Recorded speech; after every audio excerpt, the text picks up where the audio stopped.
GST आपको फटाफट rewind हो जाए, इस सीरीज में जो हम वीडियो बना रहे हैं उसका अगला टॉपिक है सप्लाई। सप्लाई टॉपिक काफी बड़ा है और काफी इंपॉर्टेंट है और एग्जाम्स के दौरान इसको एक बार तो गो थ्रू करके जाना ही चाहिए।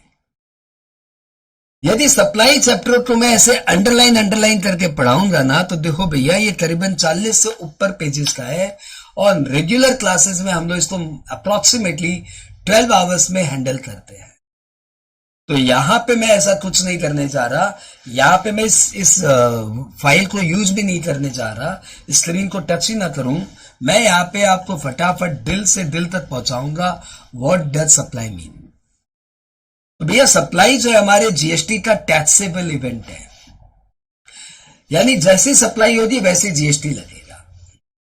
परंतु सप्लाई मतलब क्या, तो सेक्शन 7 में सप्लाई की कोई एग्जॉस्टिव डेफिनेशन नहीं दी हुई है, ऐसा कहीं नहीं दिया हुआ है सप्लाई मीन्स, रेदर एक इंक्लूसिव डेफिनेशन दी हुई है सेक्शन 7 में और उसमें बोला हुआ है सप्लाई इंक्लूड्स। तो पूरा जीएसटी का दारोमदार है सप्लाई के ऊपर और सप्लाई की एक इंक्लूसिव डेफिनेशन है कि सप्लाई में क्या क्या आता है। सेक्शन 7 के 4 सब डिवीजन है, 7.1, 7.1A, 7.2, 7.3। 7.1 में बताया हुआ है सप्लाई इंक्लूड्स, 7.2 में बताया हुआ है supply does not include, supply में क्या क्या नहीं आते। तो 1 और 2 मिला के व्हाट इज सप्लाई की डेफिनेशन याद हो जाती है। 7.1 में क्या दिया हुआ है, सप्लाई इंक्लूड्स, और 7.2 में दिया हुआ है सप्लाई डज नॉट इंक्लूड। 7.3 तो बकवास है, कोई काम का नहीं है, क्या दिया हुआ मैं आपको लास्ट में बता दूंगा, एक लाइन का है। और 7.1A में एक विचित्र बात बताई हुई है कि यदि आपका ट्रांजेक्शन सप्लाई है तो सप्लाई ऑफ गुड्स है कि सप्लाई ऑफ सर्विस है। तो सर इसमें विचित्र वाली बात क्या है, इसमें विचित्र वाली बात यह है कि आप सप्लाई की डेफिनेशन के लिए सेक्शन 7 बनाए हो, तो इस डेफिनेशन के बीच में कहां से भीतर ला रहे हो कि एसओजी क्या होता है, एसओएस क्या होता है, सप्लाई ऑफ गुड्स किसे कहते हैं, सप्लाई ऑफ सर्विस किसे कहते हैं, वो अलग बात करेंगे ना। यहां पे तो सिर्फ व्हाट इज सप्लाई बताइए। खैर जो भी हो, लॉ का ऐसा ही स्ट्रक्चर है। 7.1 में बताया हुआ सप्लाई इंक्लूड्स, 7.1A में बताया हुआ है कि यदि ये सप्लाई है तो सप्लाई ऑफ गुड्स है कि सप्लाई ऑफ सर्विस है। 7.2 में बताया हुआ है supply does not include, and 7.3 में एवं ही कुछ बातें हो रही है। 7.1 की बात करते हैं तो 7.1 में 4 अलग अलग पॉइंट है, क्लॉजेज है। 7.1A, 7.1AA, 7.1B और 7.1C। 7.1A में बोला हुआ है supply includes all form of supply. देखो भाषा देखो कि supply includes all form of supply, तो सप्लाई की डेफिनेशन देते समय सप्लाई को वापस से यूज कर लिया, ठीक है। तो supply includes all form of supply such as sale, exchange, barter, lease, licence, transfer, disposal, renting etc. of goods or service or both made or agreed to be made for a consideration and for furtherance of business। तो supply में basically 4 बातें important है कि goods किसे कहते हैं, service किसे कहते हैं, कंसिडरेशन किसे कहते हैं और बिजनेस किसे कहते हैं। परंतु ये डेफिनेशंस मैं यहाँ पे डिस्कस करने वाला नहीं हूं, ये छोटी छोटी बातें हम किसी छोटे छोटे वीडियो में कर लेंगे। अभी आप इसे अपने कॉमन पार्लेंस से समझ लीजिए। मैं दोबारा बोलता हूं 7.1A supply includes all form of supply such as sale, exchange, barter, lease, licence, transfer, disposal, renting of goods or service or both for a consideration and for furtherance of business made or agreed to be made। agreed to be made का मतलब ये हुआ कि भले supply अभी हुआ नहीं है लेकिन सप्लाई का कॉन्ट्रैक्ट हो गया है। तो सप्लाई का कॉन्ट्रैक्ट हो गया तो भैया सप्लाई माना जाएगा। आपने एडवांस ले लिया ना और बोले कि भैया हम सप्लाई करेंगे, ट्यूशन फी एडवांस में ले ली, बोला बच्चों 2 महीने बाद बैच शुरू होगी, तो माना 2 महीने बाद बैच शुरू होगी, लेकिन अभी आपने एग्रीड टू बी मेड में आ गए ना, तो ये सप्लाई है, इसमें जीएसटी अभी दे दीजिए। 7.1A के बाद 7.1AA में दिया हुआ है कुछ ऐसी बात आपको समझ में आ जाए, कोई क्लॉज बीच में आता है तभी तो ऐसे आता है 71AA। तो ये 2021 में बीच में आया और 71AA में ये कहा गया कि भैया म्यूचुअलिटी पे जीएसटी लेंगे। म्यूचुअलिटी पे इनकम टैक्स नहीं लगता, लेकिन म्यूचुअलिटी पे जीएसटी लेंगे। एक लिटरली कोई सुप्रीम कोर्ट का जजमेंट आया था कैलकाटा क्लब लिमिटेड के ऊपर, जिसमें सुप्रीम कोर्ट ने जजमेंट दे दिया था कि म्यूचुअलिटी पे जीएसटी नहीं लगता, क्लब और उसके मेंबर एक ही पर्सन माने जाएंगे। उस डिसीजन को सुपरसीड करने के लिए इन्होंने 71AA 2021 में इंसर्ट कर दिया और बोला कि कोई क्लब या एसोसिएशन अपने मेंबर को कोई गुड्स या सर्विस देगा फॉर अ कंसिडरेशन, तो that will be treated as supply. तो एनी सप्लाई ऑफ गुड्स और service by a person other than individual to its constituent, to its member for a consideration shall be treated as supply.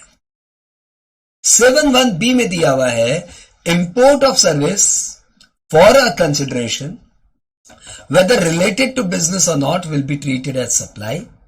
और 71C में दिया हुआ है कि schedule 1 में कुछ ट्रांजैक्शंस बताए गए हैं, वो ट्रांजैक्शंस भले ही कंसिडरेशन नहीं भी हो तब भी वो सप्लाई माने जाएंगे। अब प्रश्न आता है शेड्यूल 1 में ऐसा क्या दिया हुआ है? तो शेड्यूल 1 में 6 ट्रांजैक्शंस दिए हुए हैं। पहला, सुनते जाइए। पहला, एक प्रिंसिपल अपने पक्का आड़तिया को कोई गुड्स भिजवाता है फॉर फर्दर सेल, तो that will be treated as supply, भले वो कंसिडरेशन ले या न ले। आपके दिमाग में आया प्रिंसिपल अपने पक्का आड़तिया को गुड्स भिजवाता है, तो व्हाट डज पक्का आड़तिया मीन? तो पक्का arhatiya is the agent who is supplying goods in its own name without disclosing the name of the principal। तो यदि कोई ऐसा एजेंट जो कि अपने नाम पे माल बेचता है, प्रिंसिपल का नाम डिस्क्लोज नहीं करता, तब प्रिंसिपल उसे कोई गुड्स भिजवाता है फॉर फर्दर सेल, भले वो कंसिडरेशन ना ले लेकिन वो सप्लाई माना जाएगा। दूसरा पॉइंट है कि कोई ऐसा ही पक्का आड़तिया मार्केट से परचेज करके प्रिंसिपल को गुड्स भिजवाता है, तो वो भी सप्लाई माना जाएगा। If an agent who is not disclosing the name of the principal purchase goods from the open market and forward the goods to the principal without consideration, then it shall also be treated as supply। तीसरा point है कि यदि कोई goods या service कोई भी बंदा अपने रिलेटेड पर्सन या डिस्टिंक्ट पर्सन को फर्दर बिजनेस के लिए भेजता है, तो that will be treated as supply. ये बेसिकली ये पॉइंट स्टॉक ट्रांसफर को कवर करता है कि कोई भी पर्सन अपने डिस्टिंक्ट पर्सन या रिलेटेड पर्सन को गुड्स या सर्विस भेजता है फॉर फर्दरेंस ऑफ बिजनेस, भले विदाउट कंसिडरेशन हो लेकिन वो सप्लाई माना जाएगा। चौथा पॉइंट है वो इनपुट या वो कैपिटल गुड्स जिसपे आपने पहले आईटीसी ले लिया है, अब आप उस गुड्स को डिस्पोज करते हो, ट्रांसफर करते हो विदाउट कंसिडरेशन, तो वो सप्लाई माना जाएगा। तो हिसाब से इसको मठार के पढ़ाने के लिए ना हर पॉइंट के पीछे लॉजिक बतानी पड़ती है और हर पॉइंट का एग्जांपल्स दे के समझाना पड़ता है, परंतु ये तो फास्ट रिकैप है, तो इसमें ना तो मैं लॉजिक डिस्कस कर रहा हूं ना ही एग्जाम्पल। आई अज्यूम कि आपको आता है, बस ये रिकैप चल रहा है। पॉइंट नंबर नेक्स्ट में दिया हुआ है कि कोई भी एम्प्लॉयर अपने एम्प्लॉय को 50,000 से ऊपर का गिफ्ट देता है साल में, तो भैया वो 50,000 से ऊपर का gift will be treated as supply total. 60,000 का गिफ्ट दे दिया तो हमारे इंस्टीट्यूट ने ऐसा सम सॉल्व किया है कि पूरे 60,000 को हम गिफ्ट मानेंगे, सप्लाई मानेंगे। लास्ट पॉइंट है कि कोई इंपोर्ट ऑफ सर्विस किसी रिलेटेड या डिस्टिंक्ट पर्सन से करते हैं फॉर फर्दरेंस ऑफ बिजनेस, तो that will be treated as supply. Import of service from a related person or distinct persons for furtherance of business will be treated as supply। Related person की definition यहां पे discuss नहीं करके हम लोग separately discuss करेंगे। तो 71A में क्या दिया हुआ था? 71AA में म्यूचुअलिटी और 71B में import of service for furtherance of business, import of service for a consideration whether related to furtherance of business, और 71C में दिया हुआ था शेड्यूल 1 के 6 ट्रांजैक्शंस जिसमें कंसिडरेशन ना भी लो तब भी वो सप्लाई माना जाता है। अब आ जाइए 71A पे भूल जाइए। 72 में 9 ट्रांजैक्शंस दिए हुए हैं नो, यस, 9 ट्रांजेक्शन ऐसे दिए हुए हैं जिसको हम लोग सप्लाई नहीं मानते. Supply does not include these 9 transaction. Number 1, actionable claim के कोई भी ट्रांजेक्शन सप्लाई नहीं है other than lottery bet in gambling. Lottery bet in gambling भी एक्शनेबल क्लेम है, लेकिन लॉटरी बेट इन गैम्बलिंग के ट्रांजेक्शंस तो सप्लाई माने जाते हैं, लेकिन इसको छोड़ के और कोई एक्शनेबल क्लेम है, like arrear rent, like unsecured debt, like कोई भी एक्शन जिसके अगेंस्ट में आप सिविल प्ली ले सकते हो, तो वो सारे ट्रांजेक्शंस सप्लाई नहीं माने जाएंगे. तो एक बैंक यदि अपना अनसिक्योर्ड डेट किसी सिक्योरिटाइजेशन ट्रस्ट को भेज देता है तो सप्लाई नहीं माना जाएगा. नंबर 2, एमपी या एमएलए की सर्विस को सप्लाई नहीं मानते, यानी member of parliament, member of legislative assembly, member of local authority, member of panchayat की सर्विस को सप्लाई नहीं मानते. तीसरा, एम्प्लॉय अपने एम्प्लॉयर को कोई सर्विस दे तो उसको सप्लाई नहीं मानते. चौथा, कोर्ट या ट्रिब्यूनल की सर्विस को सप्लाई नहीं मानते. कोर्ट या ट्रिब्यूनल की सर्विस को सप्लाई नहीं मानते. पांचवा, कोई इमूवेबल प्रॉपर्टी का ट्रांजेक्शंस यदि कंप्लीशन सर्टिफिकेट होने के बाद होता है, यानी the transaction is entered into where the entire payment is made after completion certificate, तो भैया ये ट्रांजेक्शन सप्लाई नहीं माना जाता. छठा, फ्यूनरल, क्रिमेटोरियम, मॉर्चरी या डेड बॉडी ट्रांसपोर्ट, शमशान घर की सर्विस, कब्रिस्तान की सर्विस या मुर्दा घर की सर्विस या डेड बॉडी ट्रांसपोर्टेशन की सर्विस को सप्लाई नहीं मानते. सातवां, हाई सी सेल, इंपोर्ट होते समय गुड्स यदि इन ट्रांजिट रीसेल हो जाए तो इस हाई सी सेल को सप्लाई नहीं मानते. आठवां, कस्टम वेयर हाउस में जब गुड्स पड़ा हुआ है तो इंपोर्टर ने वो गुड्स किसी और बंदे को भेज दिया while the goods were lying in the custom warehouse, तो इसको सप्लाई नहीं बोलते. और लास्ट, यदि गुड्स इंडिया के बाहर से इंडिया के बाहर डिलीवर हो जाए without bringing the same to India, यानी चाइना से पाकिस्तान और चाइना से डायरेक्ट पाकिस्तान को हमने माल भिजवा दिया without bringing the same into India, तो भैया ये तो सप्लाई नहीं माना जाएगा. हमारे पास एक पाकिस्तानी भाई साहब आए और बोले कि हमें चाइना से माल चाहिए, हमें चाइना वाला माल चाहिए, तो हमने बोला तुम चाइना से डायरेक्ट ले लो, तो वो बोला हमें चाइना वाला देता नहीं है. हमने बोला क्यों, तो बोलता हमारी वो इतनी वो रुतबा नहीं है जो इंडिया वालों का रुतबा है. हमने बोला अब समझे आप, तो हमने बोला कोई बात नहीं, हम आपको चाइना से लाके भिजवा देंगे. तो हमने चाइना की पार्टी को कांटेक्ट किया और चाइना से माल खरीद के पाकिस्तान में डायरेक्टली भिजवा दिया without bringing the same into India. तो इस सप्लाई पे जीएसटी नहीं लगेगा. इसको सप्लाई नहीं मानेंगे ना, तो सप्लाई हुआ ही नहीं, तो ये 9 ट्रांजेक्शन सप्लाई नहीं है. ठीक है, तो 7.1 में दिया हुआ था व्हाट डज सप्लाई इंक्लूड और 7.2 में दिया हुआ था सप्लाई डज नॉट इंक्लूड. अब 7.3 में आते हैं. 7.3 में गवर्नमेंट ये बोल रही है कि फ्यूचर में किसी ट्रांजेक्शन को सप्लाई कहते हैं या नहीं कहते हैं, हम इसको ऊपर नोटिफिकेशन लाके क्लैरिफिकेशन दे देंगे. या किसी ट्रांजेक्शन को एसओजी कहते हैं या एसओएस कहते हैं, हम इसको ऊपर नोटिफिकेशन लाके क्लैरिफिकेशन दे देंगे. Whether a particular transaction is supply of goods or supply of service, the central government is having the power to issue a notification on recommendation of council. तो वो 7.3 में सेंट्रल गवर्नमेंट के पास वो power है. 7.1A में ये बताया हुआ है कि कौन सा ट्रांजेक्शन सप्लाई माना जाएगा, जो ट्रांजेक्शन सप्लाई माना जाएगा वो एसओजी है कि एसओएस है, यानी सप्लाई ऑफ गुड्स है कि सप्लाई ऑफ सर्विस है. ये सब बातें कहां की हुई है 7.1A में. और 7.1A में इसका रेफरेंस दे दिया गया है शेड्यूल 2 में, यानी शेड्यूल 2 में कुछ ट्रांजेक्शंस के बारे में बताया गया है और यह बताया गया कि भैया वो सप्लाई ऑफ गुड्स है कि वो सप्लाई ऑफ सर्विस है. भैया इसकी क्या दरकार पड़ी? भैया जी इसकी दरकार इसलिए पड़ी कि आप 2017 के पहले यदि रेस्टोरेंट में जाके खाना खाते तो रेस्टोरेंट वाले आपके ऊपर एक साथ 2 टैक्स लगाते, वैट भी और सर्विस टैक्स भी, क्योंकि रेस्टोरेंट की सर्विस को सप्लाई ऑफ गुड्स भी बोलते और सप्लाई ऑफ सर्विस भी बोलते. तो ये बड़ा ऑड और भद्दा लगता कि एक ही ट्रांजेक्शन पे 2 टैक्स ले रहे. आप क्लियर नहीं कर सकते कि वो गुड्स है कि सर्विस है, तो भैया वो क्लियर नहीं कर पा रहे थे. तो इस प्रॉब्लम को रिजॉल्व करने के लिए इन्होंने इस पे जीएसटी लॉ जब नया बना तो इसमें इन्होंने शेड्यूल 2 डाल दिया। बोला नहीं हम खुद बता देंगे कि ये सप्लाई ऑफ गुड्स है कि सप्लाई ऑफ सर्विस है, कोई डिलेमा नहीं रहेगा।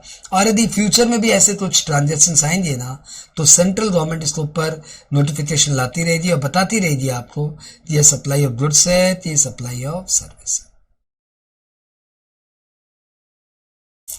ओके, हम लोग यहाँ पे ऐसे ही कुछ ट्रांजेक्शन्स को पढ़ने जा रहे हैं, वो भी फटाफट। सर आप तो बोले तो मैट को हाथ नहीं लगाएंगे, अरे यार ये फटाफट हो जाए, तुम समझ। तो रेंटिंग ऑफ इमूवेबल प्रॉपर्टी, ये सप्लाई, अरे कहाँ चले थे ठाकुर, हाँ जबरदस्ती। तो हम लोग कर रहे हैं रेंटिंग ऑफ इमूवेबल प्रॉपर्टी। तो ये सप्लाई ऑफ गुड्स है कि सप्लाई ऑफ सर्विस है? तो भैया देखो ये सप्लाई ऑफ सर्विस है। कंस्ट्रक्शन, जो मैंने बताया था कि कंस्ट्रक्शंस में बिफोर कंप्लीशन सर्टिफिकेट यदि कुछ हो जाए तो सप्लाई है, परंतु वो ट्रांजेक्शन ऑफ इमूवेबल प्रॉपर्टी जहां पे सारा का सारा पैसा कंप्लीशन सर्टिफिकेट के बाद लिया जाता है तो सप्लाई नहीं है। लेकिन सपोज कुछ पैसा कंप्लीशन सर्टिफिकेट के पहले ले लिया तो पूरा ट्रांजेक्शन सप्लाई मान लिया जाएगा। सप्लाई तो मान लिया जाएगा लेकिन वो सप्लाई ऑफ गुड्स है कि सप्लाई ऑफ सर्विस है? तो लॉ ने उसे क्लियर कर दिया कि ना रे, वो तो सप्लाई ऑफ सर्विस है।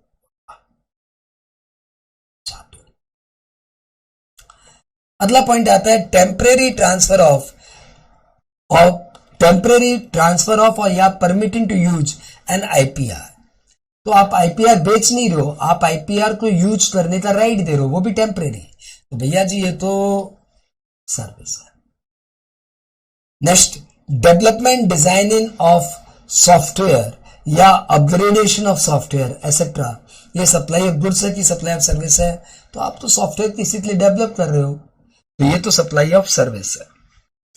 एग्रीइंग टू डू समथिंग और refrain from doing something tolerance service, ये क्या है? सप्लाई ऑफ गुड्स है कि सप्लाई ऑफ सर्विस है? तो सप्लाई ऑफ सर्विस। तो आप किसी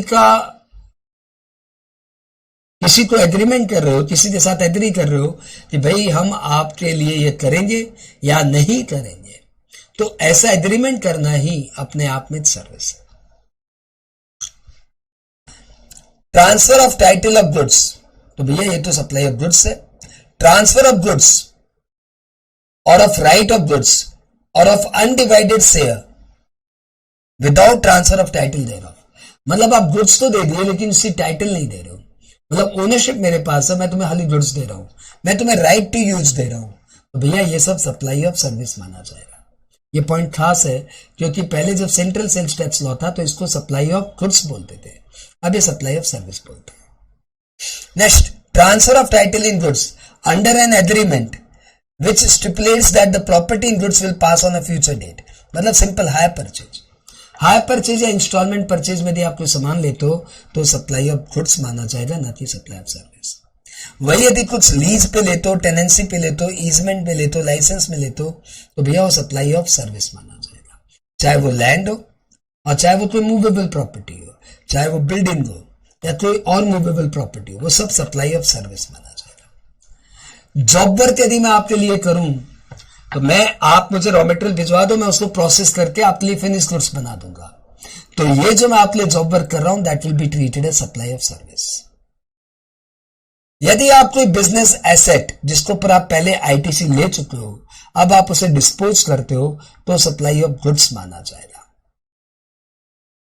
वेयर बाय और under the decision of a person whereby under direction of a person carrying out on a business, goods held or used for the purpose of business are put to any private use, यानी कोई goods जिसके ऊपर आप ITC ले चुके हो, अब आप उसे प्राइवेट यूज में ले आए, तो भैया जी वो सब सप्लाई ऑफ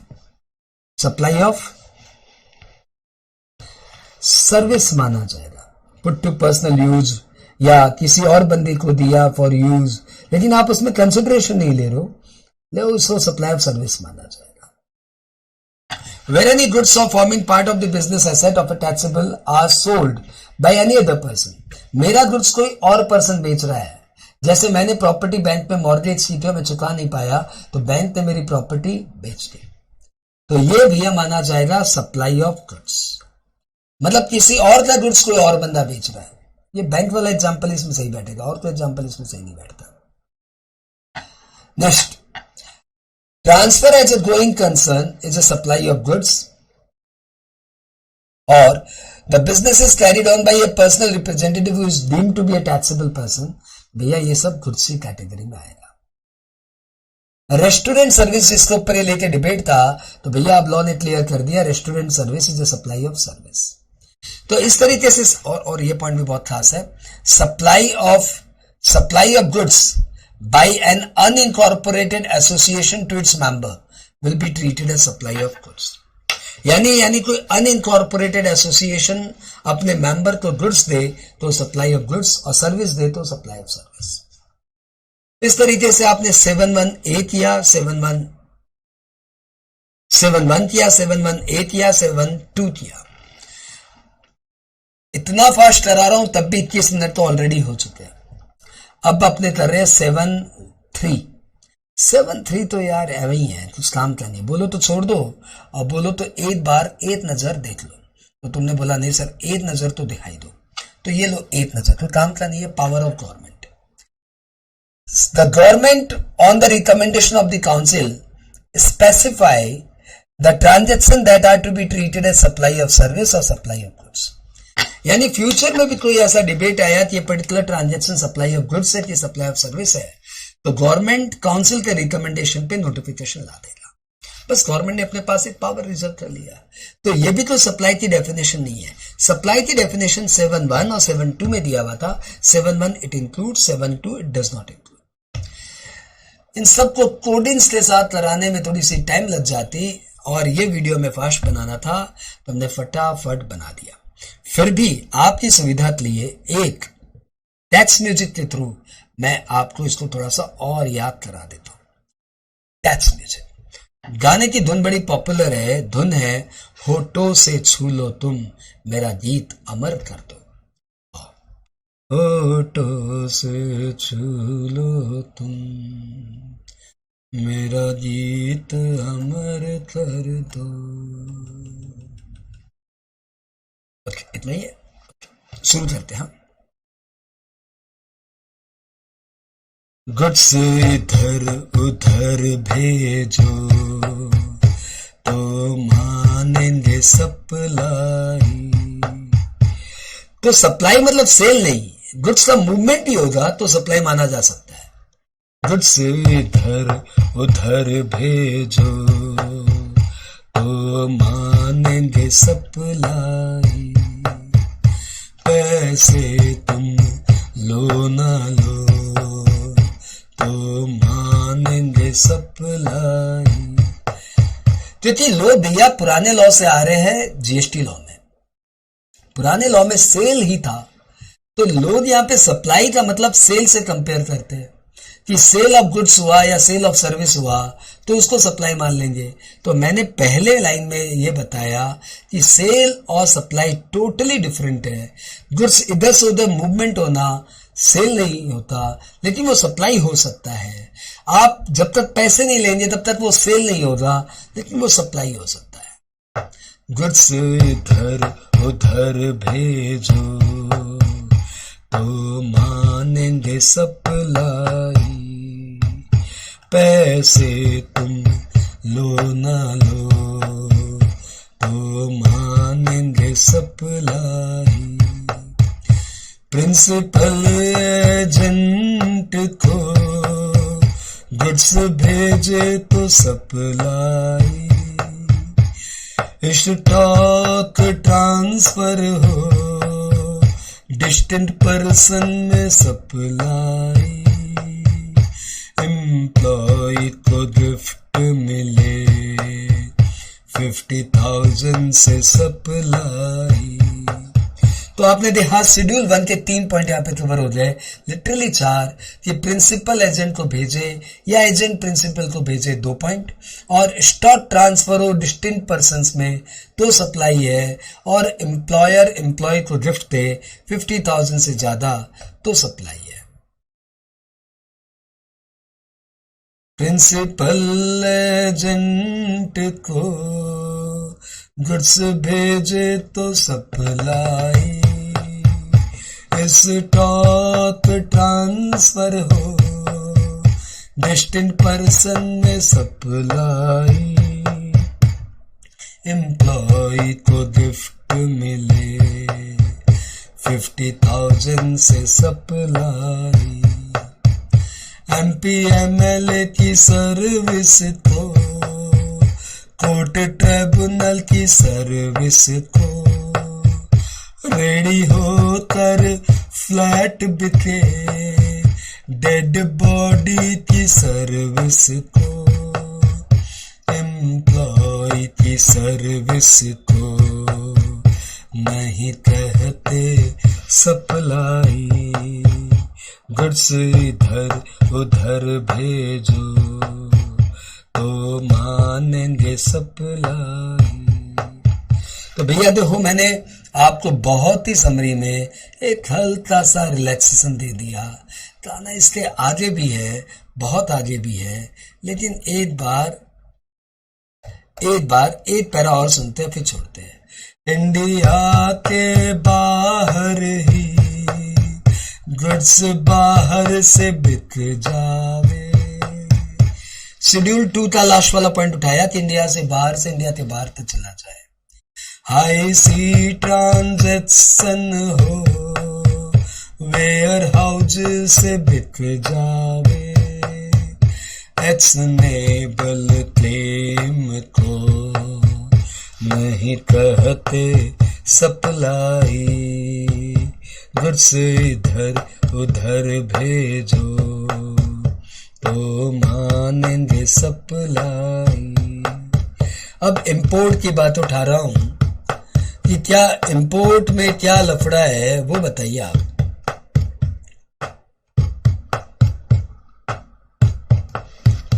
और भैया इंपोर्ट यहां से उठा लेना डायरेक्ट।